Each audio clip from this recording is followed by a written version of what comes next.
या श्रीस्वयं सुकृतिनां भवनेष्वलक्ष्मी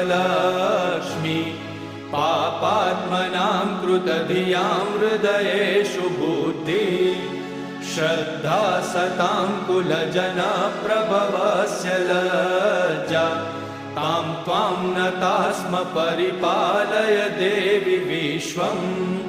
किं वर्णयाम तव रूपमचिन्त्यमेतत्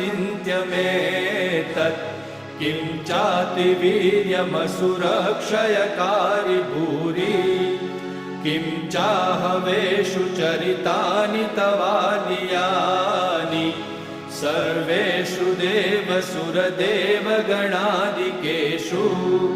हेतुः समस्तजगतां त्रिगुणापि दोषे न ज्ञायसे हरिहरादिभिरप्यपारा।